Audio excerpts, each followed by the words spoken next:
And now we come to the next exciting episode of the Word of the Buddha.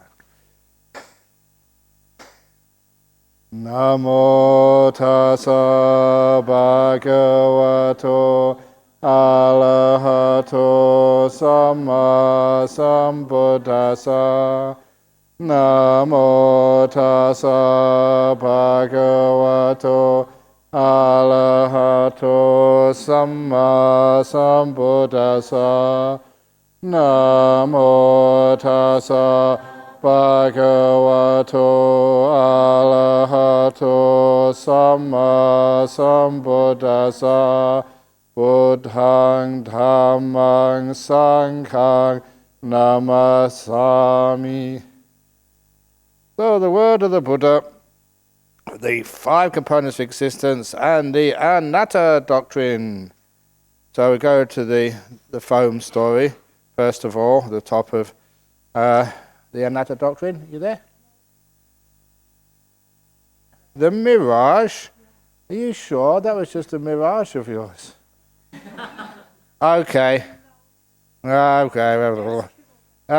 Oh, that's right. I remember that. So, after the mirage, that's the perception. Now, we have, suppose a person needing hardwood would take a chainsaw and enter a forest. There they would see the trunk of a large banana tree, straight, fresh, without a fruit bud core. They would cut it down at the root, cut it off at the crown, and unroll the coil. As they unrolled the coil, they would not find even softwood, let alone hardwood. And a person with good sight would inspect and carefully investigate it, and it would appear to them to be void, hollow, and without a base. For what basis could there be in the trunk of a banana tree? So too, whatever kind of will there is, whether past, future, or present, one's own or others, gross or subtle, inferior or superior, far or near, you inspect it and carefully investigate it, and as you investigate them, it appears to you to be void, empty, and hollow. For what underlying basis could there be in volition? Now, first of all, the usual simile is a person needing hardwood would take a handsaw or 2-handle saw and go into a forest. But in these days, I never see anybody taking a 2-handle saw and go into a forest. They would get a chainsaw. So I've changed the simile slightly, but still keeping its meaning.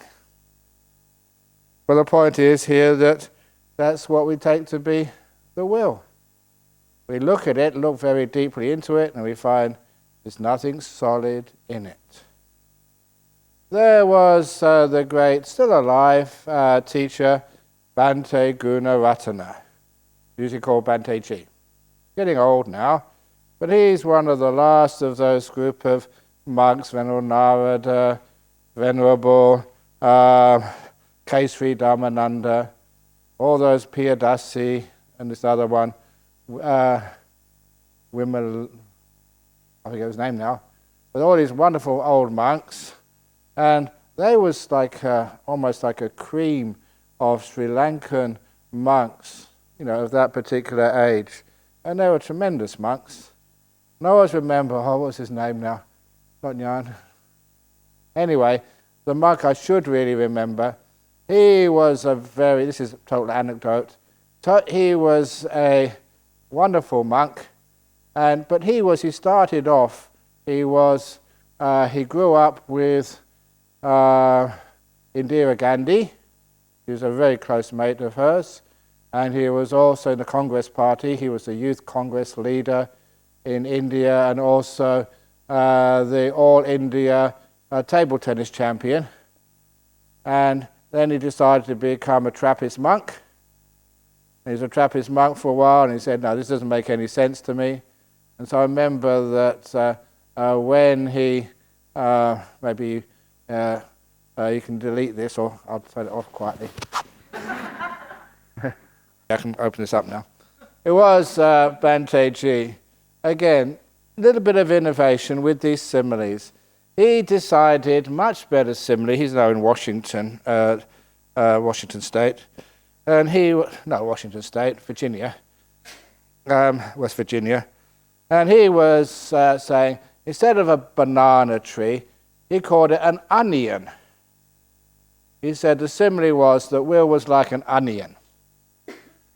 It goes on and on with an I in the middle. O-N-I-O-N. And when you investigate it, my goodness, it makes you cry. And there's nothing solid in it. So I thought that was really neat. Where you got that one from? Come on, go around. So that is the will. It says you investigate it, it's just like they call it banana tree. There's no solid core to it. Onion is much better though. Suppose, a magician would perform a trick at a crossroads. A person with good eyesight would inspect it, ponder it, and carefully investigate it, and it would appear to them to be void, hollow, and deceptive. For what truth could there be in a magical illusion? So whatever kind of consciousness there is, whether past, future, or present, one's own or others, gross or subtle, inferior or superior, far or near, you inspect and carefully investigate it, and it would appear to you to be void, empty, and deceptive. For what authenticity could there be in consciousness? Called a magician's trick. So those are the 5 similes. The first one is just a lump of foam. The second one is just a plop of rain. The third one is a mirage. The fourth one is the onion or the banana tree, nothing solid in it. And the last one was the magician's trick, Maya. And that was a very powerful teaching, because that's exactly what the Buddha said. It's very challenging. And of course, you don't want to lessen the effect that has on you, because it really undercuts a lot of how you've assumed this world to be. But especially with the will, there's so much science evidence coming out now that the will is nothing much to do with you, a person. One of those pieces of evidence was from, if you wish to look this up later on, Professor Libet, L-I-B-E-T, who did some wonderful experiments on the will and choice. A very simple experiment. You decide to close your fist, open your fist. Close it, open it. Whenever you decide. In the other hand, you had a little button. When you decide to close your fist, you press a button. When you decide to open it, you press another button. So, taking into account reaction times, he wanted to actually to see when you decide and when you act, what's the difference in time. And when you decide to when you act, it's something like about 0.3 of a second, 0.4 of a second. But what he also did, he put a little gizmo on the brain, which would be able to record when the brain decided to start the process of moving the fist, or flexing the wrist, or flexing the fist. It's called the readiness potential. And it's such a simple experiment to do. He did it thousands of times and proved conclusively that the brain lights up, the readiness potential starts first, something like about 0.4 of a second, then you decide, and then you move. In other words, what you assume to be the will, it's not. It's part of the process. The brain decides first, then this perception which you understand or you take, you assume wrongly to be the will, the starter of the action. By that time it's too late. And then you have the action. So what you perceive, what you assume to be your will, is not. By that time, the process has already begun. It's not the beginning of actions of body and speech. That's weird, but that's true, Libet. But he did further research to show, yes, there's not such a thing as free will. In other words, once you're aware of it, it's already happening. But there is what he called free won't. In other words, you can stop the action. So once it started, next moment I can interfere and stop. I can't do anything. All I can do is press the stop button. That is very important. Because later on, if we get to it, when we have right effort, the effort which gets you into peace is called renunciation. Letting go, stopping, giving up, pressing the won't button. I will not take that glass of alcohol. I will not say that nasty thing to somebody. I will not interfere. That is called the won't button. Hee hee hee. Anyway, the Samyutta 22:29. One who seeks pleasure in a body seeks only irritation. Okay, I'm going to more science. I love a bit of science every now and again. I'm not sure how on earth a scientist managed to do this experiment. But please excuse me, they did a brain scan of people having sex. The sexual orgasm. And they found what lights up in your brain is the same centers as the pain. It was the pain parts of the brain light up when you're having sex. Weird, isn't it? But that was totally unexpected. It's not the pleasure centers, it's the pain centers. Now, now what it is doesn't matter if it is pleasure or pain, the actual real raw feeling, but we have been totally conditioned through our cultures to consider that to be a pleasure. And I remember the Buddha actually told Ananda, he said it's a perversion, it's a change of perception, not the right way of looking at things. Interesting. But anyway, anyone who seeks pleasure in the body seeks only irritation. One who seeks irritation is not freed from suffering.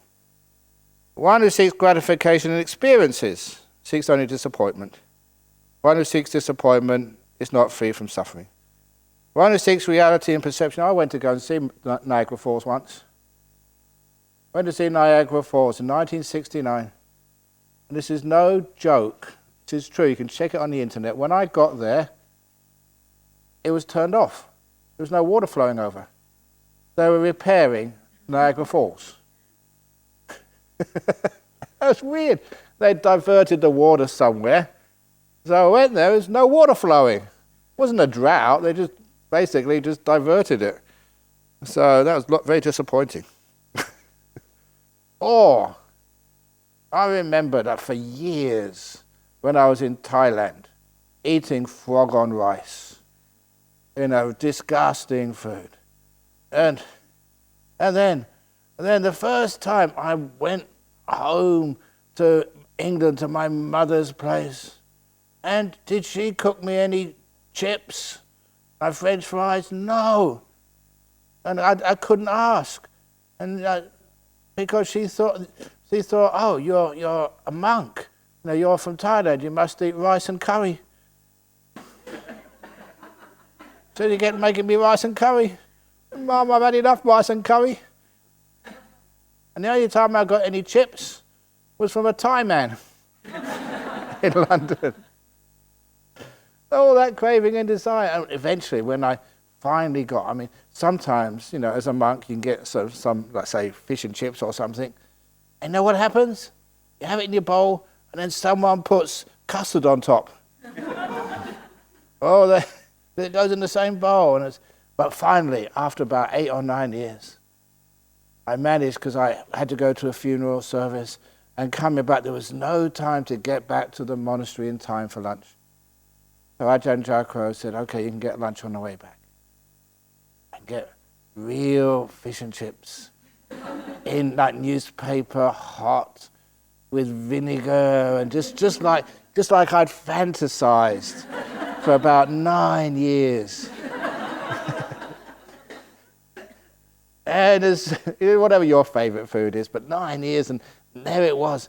And by the time I started eating it, it was so disappointing, because I had tummy ache afterwards.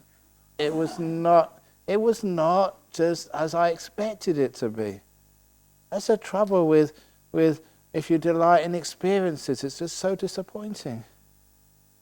It's not what you expect it to be. It's always less. So that's a lot of suffering, disappointment. I remember going even to New Zealand. Beautiful, beautiful scenery. If you look in the photographs, exquisite lakes and mountains, and it was just so natural. But in the photographs, you couldn't see the sandflies. They were too small. You know what sandflies? They keep biting you all the time. Yeah, you can put some of the repellent on because it's so hot, you sweat that all off, and then the sandflies come back. So you couldn't stand still. But they didn't mention that in the tourist brochure. So have you ever noticed that life is really disappointing sometimes? Anyway, except there's only one place which isn't disappointing, and that's Jhana Grove. Lives up to everything the tourist brochure says. Anyway, anyone who seeks reality, or seeks gratification in experience, seeks reality in perceptions, seeks only illusions. One who seeks for illusions, I say, is not free from suffering. One who seeks contentment in volition. In other words, you will enough, and then you find, now I've worked, that's all I want, now I've got it, now I can relax. Sometimes I see that, you read that, all I want in life, I want some freedom, I just want to pay off my mortgage, I want to, what do I want to do in the world? I want to meet the love of my life. Then that's all I want, that's all I want. I'd love to have that written down, that's all you want. And of course, as soon as you got that, I want something more. So I lost it. So that's the problem with the will. You seek contentment in it, and you don't find it. One who seeks contentment in volition seeks only frustration. Will you get frustrated? Have you been frustrated in your meditation so far? Why? It says so here. You're seeking contentment in volition. Let go of volition, and then frustration goes. And lastly, one who seeks eternity in consciousness seeks only for the affliction of more rebirth. One who seeks for rebirth, I say, is not free from suffering. Why this laughter? Why this joy? I'm a big hypocrite here. The Buddha said this, but some of the things I don't like repeating. Why this laughter? Why this joy? When it's forever burning, shrouded all about in gloom, won't you look for the light? Look at this attention-demanding body. It does demand attention, doesn't it? Can you sit still, not move? The body wants to move, wants to itch, wants to go somewhere, wants to do something. It always wants attention. A mass of irritations. Needing support. Prone to illness. With nothing stable or lasting. The body gets worn out, so fragile, and an incubator of diseases. We all got lots of diseases in it, but when you get a bit weak or something happens, then those diseases, they come forth. When life ends in death, this disappointing body dissolves. There are 3 warnings you've probably heard. This is classic Buddhism. Just gets you motivated to do something. But my friend, didn't you ever see a man or a woman 80 years of age or more, frail, sickly, struggling to walk even with a walking frame? They said just with a stick. But people don't walk with a stick, they walk with a walking frame. They just change it to modern. It keeps the original meaning, but just makes it a little bit more easy to understand. With many a complaint, strength gone, with false teeth, with white hair or wig, or with a wig. They didn't have that in the original, but that's what people do these days. With wrinkled skin and blotched limbs and forgetful. My friend, I put the forgetful in there as well, because that's older people, they do get forgetful these days. And they keep repeating themselves. With false teeth, white hair, and blotched limbs, and forgetful. And I added in that because...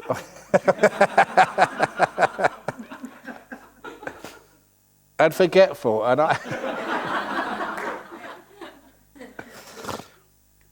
My friend, didn't it occur to you, an intelligent and mature person? I too am subject to old age. I'm not exempt from old age. Let me now do good karma while I still can, by body, speech, and mind.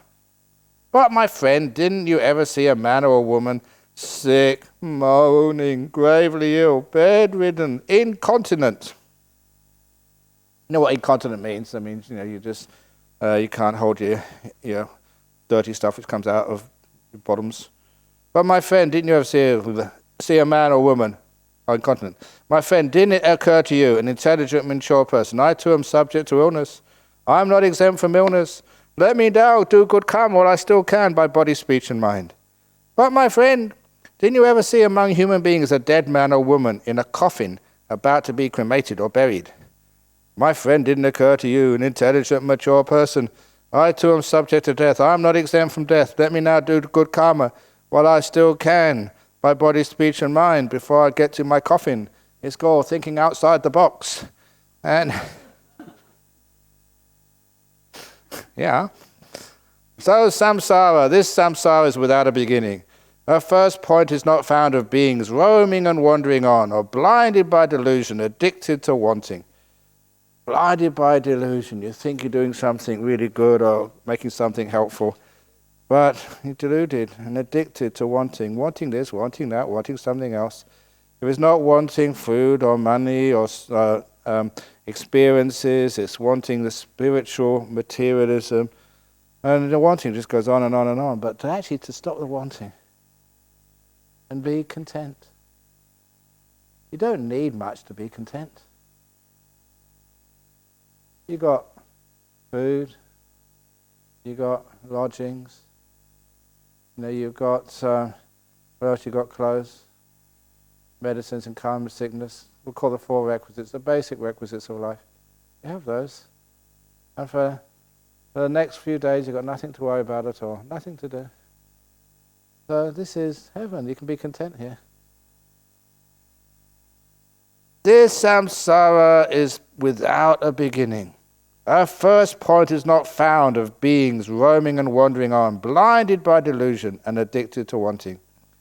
What do you think, which is more, the stream of tears that you have wept as you roamed and wandered on through your many lives, weeping and wailing because of enjoying the disagreeable and not getting what you want? Or that stream of tears, or the water in all the great oceans, which is greater? For a long time you've experienced grief through the death of a loved one, or of a dear friend, or the loss of reputation, the loss of wealth. Some of it deserved, mostly not deserved. And you've experienced this weeping and wailing because of enduring despair and not getting what you want. All this, or the stream of tears that you have wept. So, through this, the stream of tears that you have wept is more than the waters in all the great oceans. That is why the oceans are salty. Many tears. But this is actually all the round of rebirths. Thousands and thousands of rebirths. What do you think is more, the streams of blood that you have shed when you were beheaded, as you roamed and wandered on through this long course, this or the water in all the great oceans? For a long time you've been arrested as murderers, burglars and adulterers. And when you were beheaded, the stream of blood that you had shed is greater than the water in all the great oceans. For what reason? Because this samsara, round of rebirths, is without beginning. Our first point is not discerned of beings who, blinded by delusion, addicted to wanting, are journeying through this round of rebirth and death. Even just one person wandering on through their many lives, blinded by delusion, addicted to wanting, would leave behind a stack of bones, a heap of bones, a mass of bones, as large as Mount Everest, if there was someone to collect them all, and what was collected would not perish. For what reason? Because this samsara is without a beginning. For such a long time you've experienced suffering, agony, and disaster, and swelled the cemeteries with your bones from many lives. It is enough to experience revulsion towards all volitional formations, will, enough to let go of the cause for more rebirth, enough to be liberated from samsara. Haven't you had enough yet? Yes. You don't want to be reborn again? No.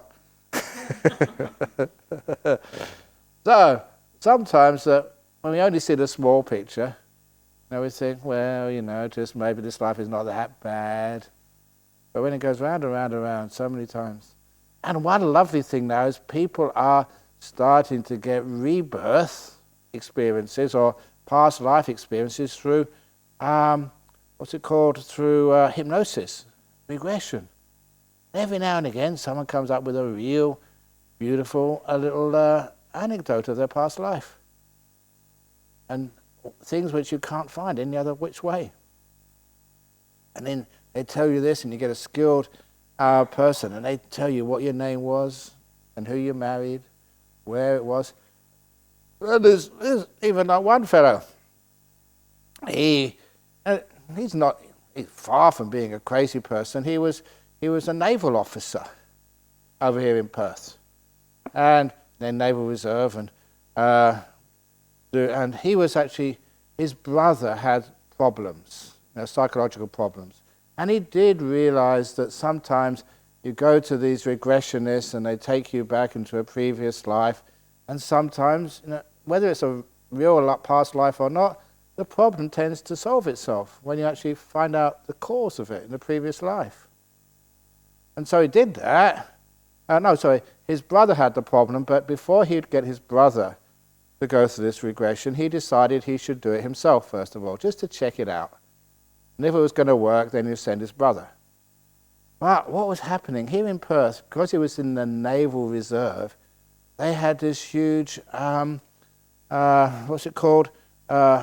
terrorist operation. Just preparing in case there was a terrorist attack in Perth. And so it was really full on, just with all the machine guns and stuff, and just hardly sleeping, because it was just a training exercise. But he had to do that. It's like a SWAT team. And at the end of the exercise, he just managed to squeeze in his appointment with the regressionist. And he said because he was exhausted, that's why he probably got into the hypnosis really easily. All his defenses were down. He was just so tired. And so he got into this past life where he recalled that he was in Fremantle Harbour over 100 years ago as a soldier, but not any soldier he could remember, because he was wearing a brown uniform. And later on, of course, and it got all the details, went to the library, the Batty Library here in Perth, and found photographs of them. And they were only a few of them. They were people who were hired by the British Army, poor people, to come to Australia to look after the convicts. Not a very nice job being a convict jailer, but do 3 years service, and then you can get a grant of land for free. And he came from such a poor family in Ireland. They didn't have Northern or Southern Ireland then, and about the 11th of 15 children or something. So no hope, poverty, or the grind of poverty. So he decided, even though he said, from that time that he hated the English, but he needed a job. So he did that, and he remembered where he met his wife in a pub in Fremantle. The name, knew where the pub was, his wife's name, his name, and the grant of land which they got up in by Mount Barker, that's down the south. And he remembered everything. And of course, taking down all the names. And of course, he didn't believe a word of it, just fantasy. But when he went to the library and all those names came up, even the land, the title deed, exactly where he knew it would be, that place, and there was his name on it. And even he went down apparently to see the plot of land, but he said he knows where he died and he knows where his grave is, but he hasn't gone to see that yet. That would be really creepy. He looks at the headstone and said, "That's me under there." But he's totally convinced now. So yeah, I mean, sometimes if you remember all these things, it's amazing just what other explanation can you give? Round and round and round. So until eventually we've been there, done that, had enough. Anyway, so the noble truth, that's the first noble truth of suffering. The origin of suffering, why? Now this is the noble truth of the origin of suffering. It is this wanting which leads to rebirth, accompanied by enjoyment and desire, seeking delight now here, now there, that is wanting related to the five senses, wanting to be and wanting not to be. Even the wanting not to be, wanting to exterminate yourself, you just get reborn again. That's not how to end this cycle. And where does this wandering arise and become established? Wherever in this world there is anything agreeable and pleasurable, there this wanting arises and becomes established. Sight, sound, smells, taste, tangibles, mind objects, that's the objects of the six senses. That's where the wanting arises and becomes established. When you see something you like, but even the six consciousnesses themselves, and experience of the six consciousnesses, even if it's not something pleasurable, still just to experience. Experience itself, we want to experience. Even if it's unpleasant, we'd rather have unpleasant experience than no experience at all. Because no experience is scary. You will find that out. When you get into meditation, things start to vanish. But it's very pleasant. But I'd rather have the pleasant experience, which I know. So the unpleasant experience I know, than the blissful experience, which I haven't experienced before. There was a classic story. There was this, he was like a hippie guru called Ram Dass many, many years ago. And long hair, beads and stuff, when being a hippie and going to India, was the cool thing to do. And mostly they, took lots of drugs. But, not very spiritual. But this guy, he came back to the United States because he was actually he was a Harvard psychologist. So, he had a lot of credibility from Harvard. And so anyway, he became a hippie and a guru. And then one of his disciples, the father was really sick in hospital, in lots of pain, and apparently the palliative care was not helping very much. A lot of pain, and so the daughter invited her guru, this really long-haired guy with beads and stuff, into the hospital room to maybe help, her father. And the father took one look at this guy and said, "Keep this freak away from me," because it looked a bit weird. And this was in the 60s or 70s. So anyway, that she was talking to her father, and he was just standing at the end of the bed, and he decided to give him a foot massage. Without being asked, and giving a foot massage. He obviously had learned something in India, and when he was giving them the foot massage, the father just interrupted his daughter, took one look at him, "Get away from my feet," because the pain had gone away. Weird, but he was pain-free, but he'd rather have the pain and be in his comfort, in his knowledge zone, than have his pain taken away by something which totally challenged his worldview. And remember that story So often that's what happens. People would rather have the pain and be comfortable, they know what's going on, than have their everything which they know, which they believe in, challenged. That's why that sometimes desire doesn't just come from seeking for pleasure. Sometimes a wanting comes, even just wanting to be conscious, even conscious of unpleasant things. Experience of the six senses is agreeable, perceiving sight, sound, smells, taste, touch and mind objects, just to actually experience, even if it's nice, if it's good stuff, but if it's unpleasant stuff, at least it's something. Will in regard to sound, smells, taste, touch, mind objects is agreeable and pleasurable, and their wanting arises and becomes established. Willing, we want to will. Something to strive towards. It's a goal to set. There is a pleasure in willing, striving, struggling. Even if it's painful, doesn't get you anywhere. The journey, struggling, pushing, is a pleasure in that. That's why it's so hard to give up. Of course there's pain, but at least we're alive. Wanting of sight, sound, smells, even wanting itself is a pleasure.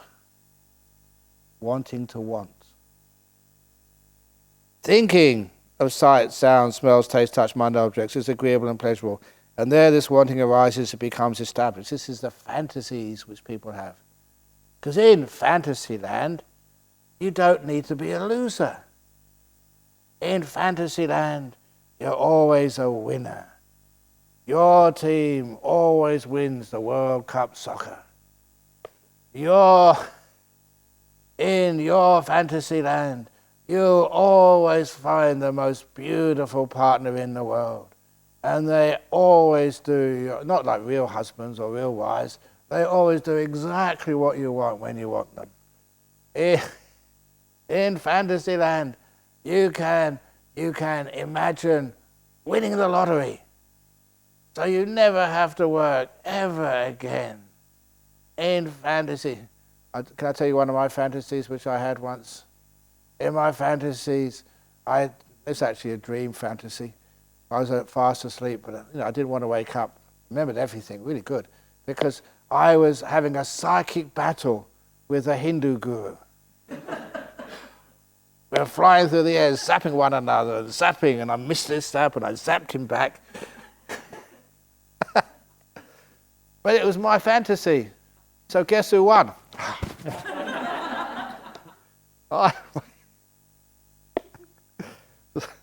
So, that's Fantasyland. You can create whatever you want in Fantasyland. That's why it's pleasurable. But after a while, you get so tired and a waste of time.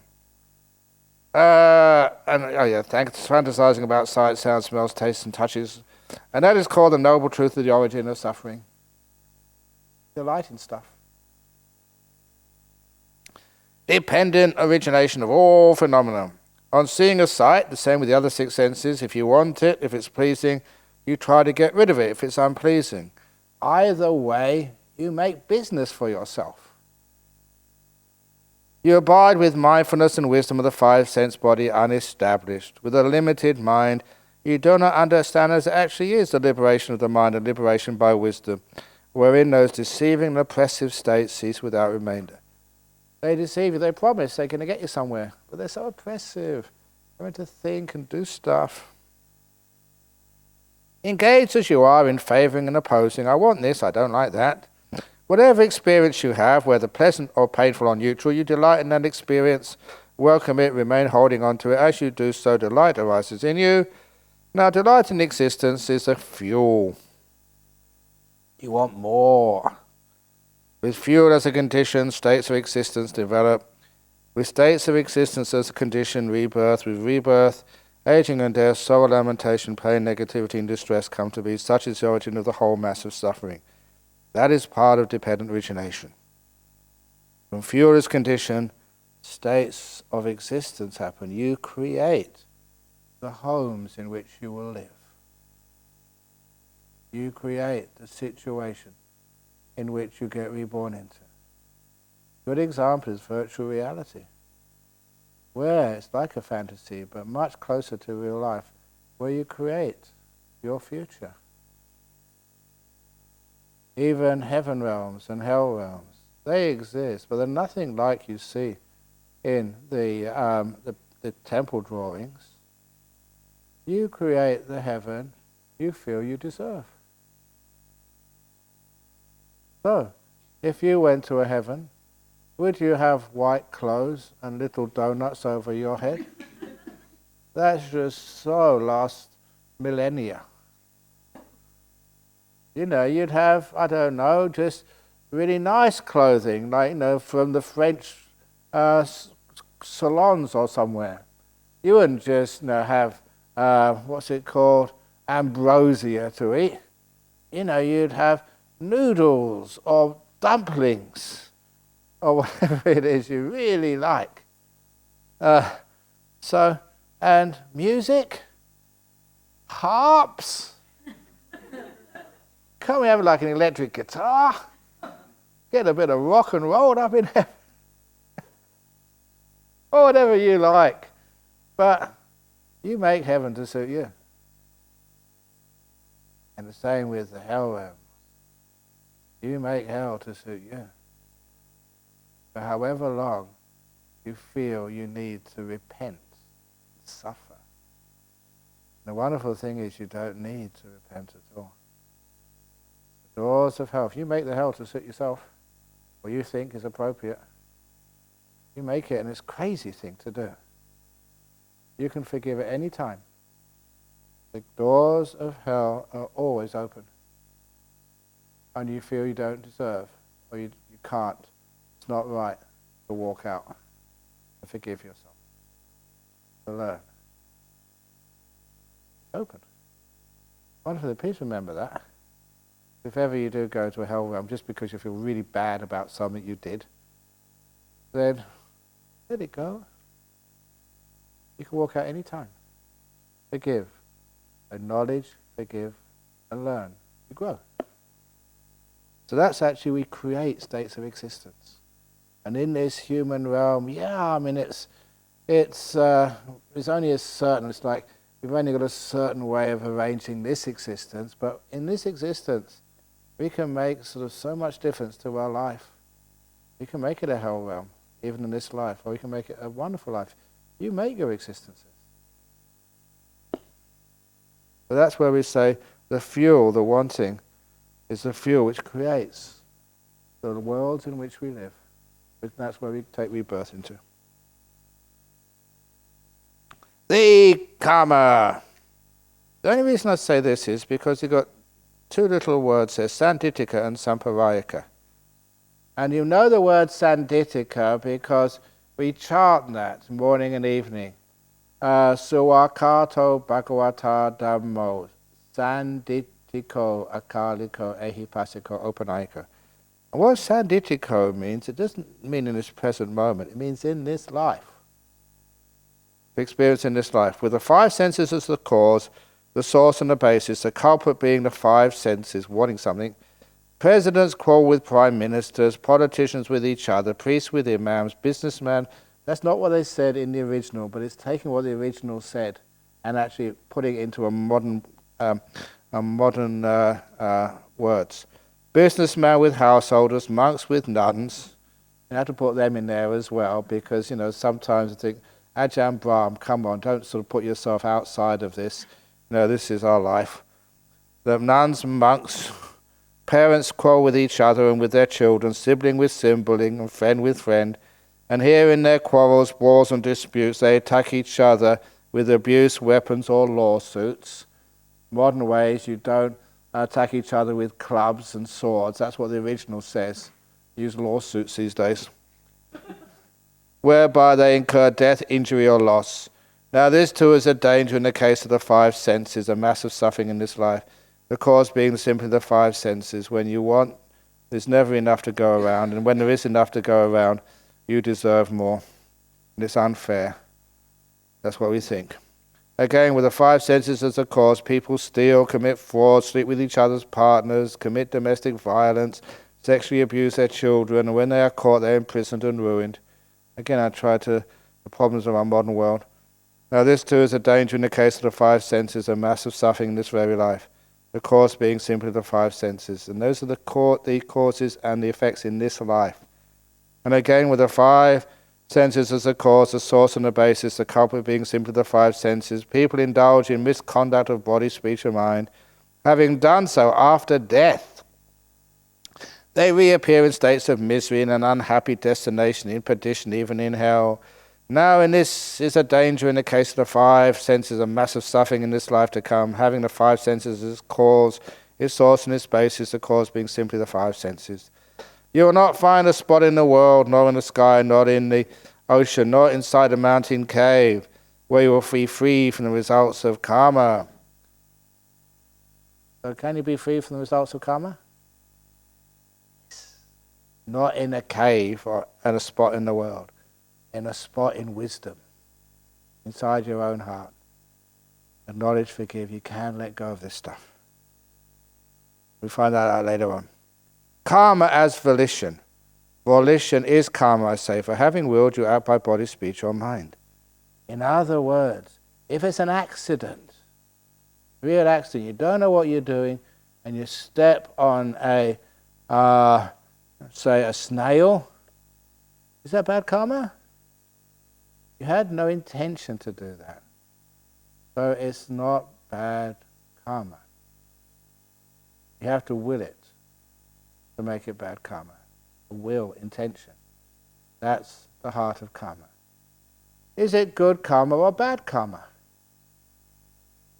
That is the quality of the motivation, whether it's from a noble motive or from a bad motive.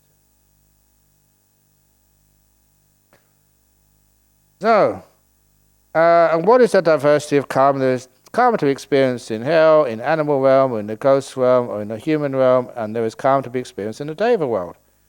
What is the result of karma? The result of karma, threefold, to be experienced in this life and the next life and some subsequent life. Inheritance of deeds. Being are the owners of their karma, the heirs of their karma. They have karma as their origin, karma as their property, karma as their resort. Whatever karma they do, good or bad, there it says. Does that mean you're stuffed? Bad karma? What are you going to do?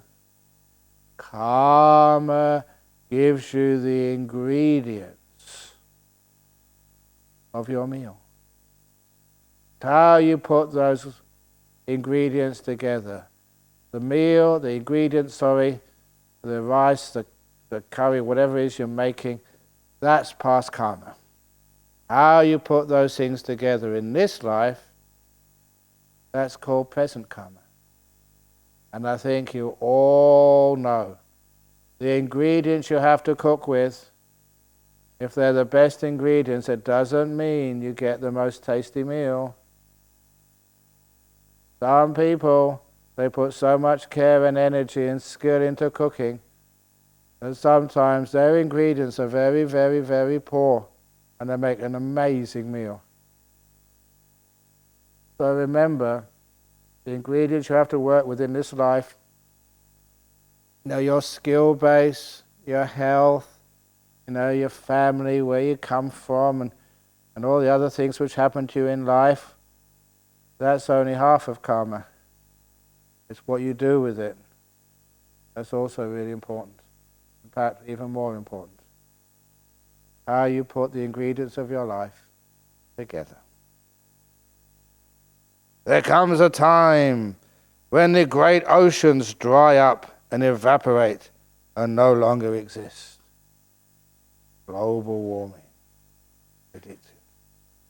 There comes a time, when the Himalayas, the king of the mountains, burns up and perishes and no longer exists. But, shall I say, there is no making an end of suffering for those being roaming through rebirth and death, blinded by delusion, addicted to wanting.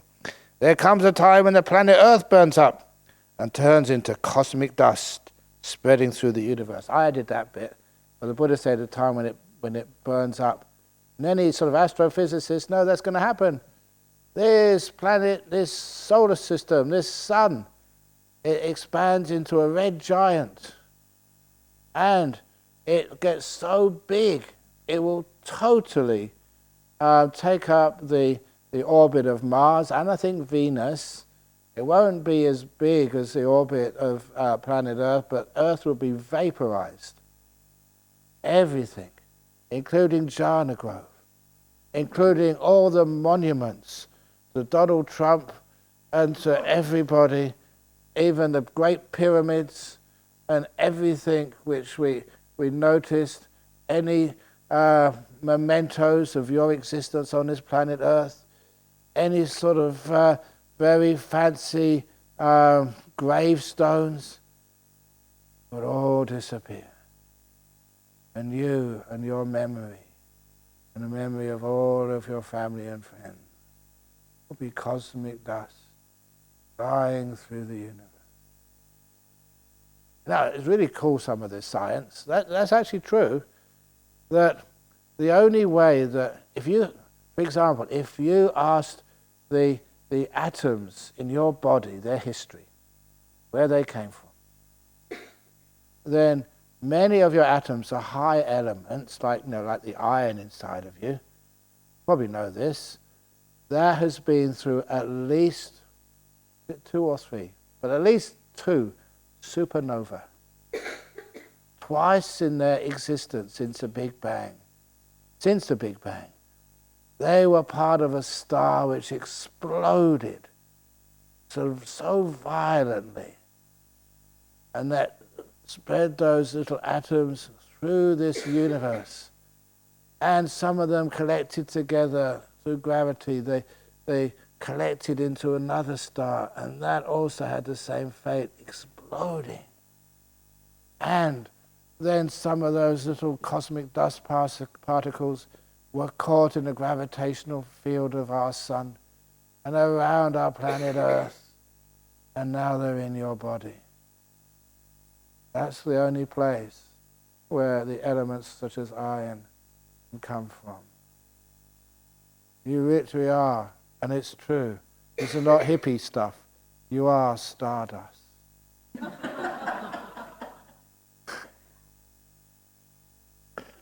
Some more cosmic than others. But that's actually true. And that's not inherent. Anyway.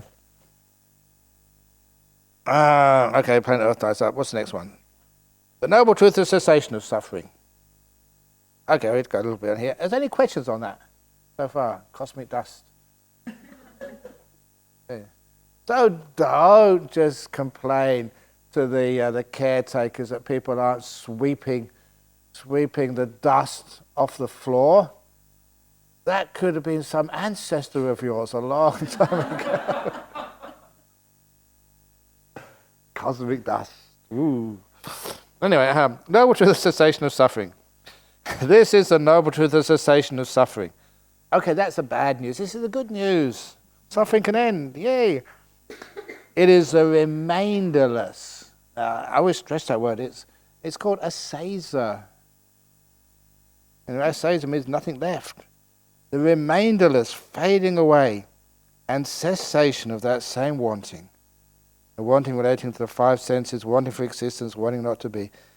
It ceases without remainder. The giving up, relinquishing of it, freedom from it, never letting it settle enough to grow. That's from the famous Dhammacakka, turning the wheel of the Dhamma. And I pause on this one because I just pause on just that one paragraph. I remember giving a talk about that, which was my most popular talk on YouTube ever. 4 ways of letting go. And you can see it here. Giving up, relinquishing, freedom, never letting it settle enough to grow. The giving up of it, that is called chaga. Giving. But it's not any type of giving. Some people give donations that want tax receipts, or else they're not going to give anymore. Or they give and they want a big sign up. This is Delachu's Hall. Just to show how generous you are. And that's not giving. That's giving, expecting something back in return. Or sometimes you help someone, and they never said thank you. I really worked hard, they never said thank you, they got no gratitude. That is not why we give.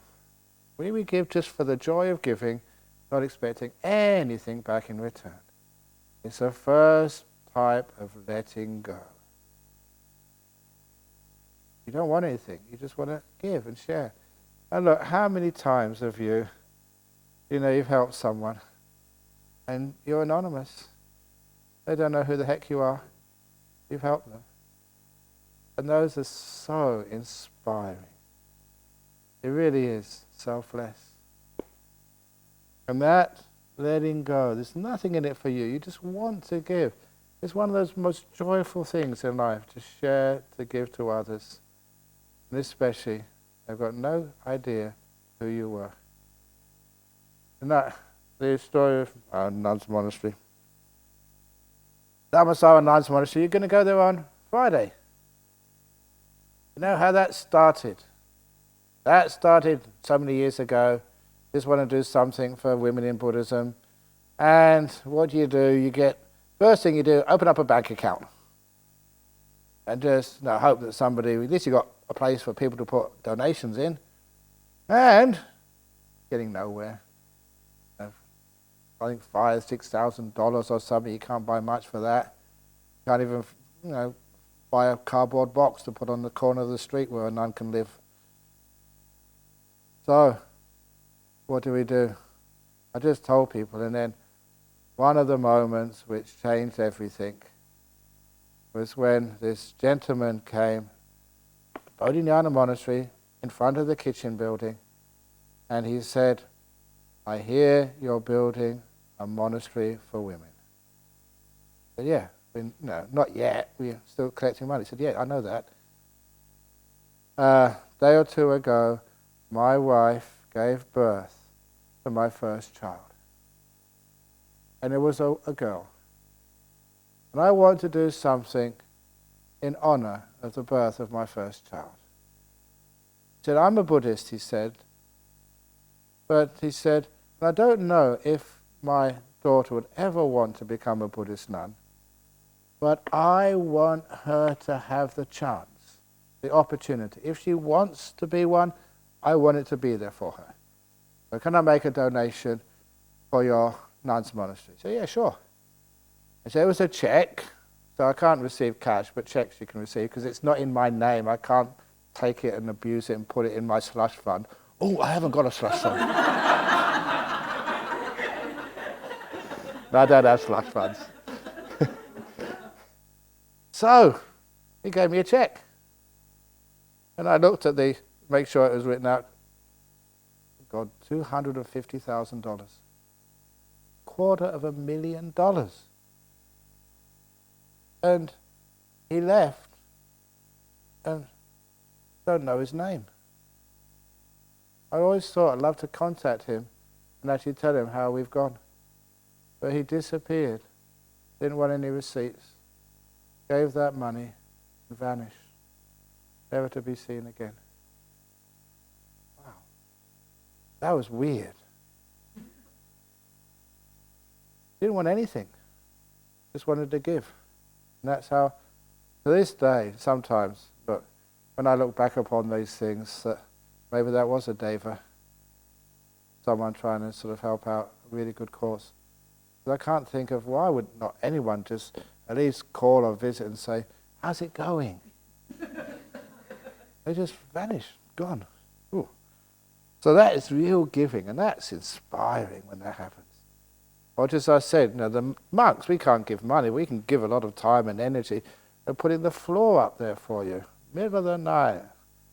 It's wonderful.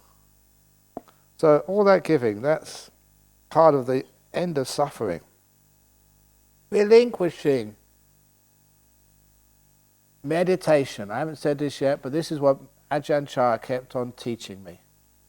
We meditate to let go of things. We don't meditate to get more things. Especially attainments and ego. How long can you meditate, Jasmine? That's nothing. I can meditate twice as long as that. How many retreats have you done? That's nothing. How many jhanas have you got? How many psychic powers have you got? Have you got more powers, Ajahn Brahm, than Ajahn Brahmani? Let's have a psychic contest. That is something terribly wrong. We don't meditate to get things or to show off. We meditate to disappear, to let go of things. So when you're meditating, what are you meditating here for? To get more attainments, like more degrees, more qualifications, more stuff. So at the end of the retreat, we give you a little medal. First jhana medal, second jhana medal, third jhana. Sometimes people do that, gives you certificates. But that's not right. You meditate to let go. Have less stuff. And that means we become more free. That's letting go and giving up the freedom from it. Oh, that freedom from it, I can say it now quickly. Are you happy to be here? Really? Would you like to go somewhere else? Well, you want a cup of tea? You want something to eat? When you're meditating, you can sometimes ask yourself, am I happy to be here, or do I want to be somewhere else? Do I want to be enlightened? Do I want to be in jhana? Do I want to be able to watch my breath? Where do you want to be? If it's somewhere else, you're not free. In a prison is any place you don't want to be. Freedom, even if it's in jail. If you want to be there, you're free. Freedom is being content to be here. When you're meditating, it's not the best meditation. It's a bit hot, cold, achy. Yeah, I'm not in a deep meditation yet, but I'm just happy just to be here. Not wanting anything in the whole world. Contentment. You're free. And people can be in... I caught myself, I was in Japan at a conference, and they put me up in a 6-star hotel. 6-star hotel in Japan, and had all this stuff in it, and I was scared. It had a jacuzzi. Had all these buttons on it. No one ever explained to me what a jacuzzi is. You press one button, and of course, I didn't dare to try the jacuzzi, but I tried the toilet. Press this button and that button. Many of you have done that. I'm a monk, just a bit of a kid sometimes. So, you stood off and pressed all the buttons and see how far it would Have you done that? Yeah, come on. A minute. But then after a while I got so bored. What am I doing in this hotel? I want to be out in the forest. But, because it's a conference, they wouldn't let you go anywhere. Because, you had to be there, because then when they wanted you, they come and collect you. Conferences. And so it was right being in a prison. And I thought, I don't want to be, I want to be free. And it was, Ajahn Brahm, you've lost it. When you're there, you have to be there, then you're free. Or like in Indonesia. It wasn't Jakarta, where was it? It was some other place. I think, probably was Jakarta. Anyway, a big line of people signing buku and taking photograph. Signing book, smile, signing book, smile, signing book, smile. For 2 hours. I never became a monk for that. And after 1 hour of that, I said, this is crazy. I don't want to be here. And then I caught myself suffering. I couldn't escape anyway. You know what Handaka is like, he won't let me escape. So I was stuck there. So I thought, well, might as well change my attitude. Happy to be here. When I was happy to be here, it was so easy. Signing books, smile, Made people really happy. Shared a bit of good energy there and smiling. Your own personal book signed. I can always remember this Muslim girl. She was young, and I didn't realize, hijab. Didn't realize they could say things like this. She came up to me, and when she's obviously one of my fans, because as soon as I signed her book, she put her hand. Oh shit! He's signing my book. Oh shit! It's perfect English. But I don't know if she's supposed to say that. But it was one very, very cute, because just a human being, don't care what religion or race you are or whatever, just excited. That's wonderful. When you're happy to be here, you have wonderful experiences. Time goes very quickly. You're not in prison anymore. So freedom is wanting to be here, wherever here happens to be. So those are the 4 ways of letting go. The start, the third noble truth. And now, of course, is a time to let you go. Sadhu, sadhu, sadhu.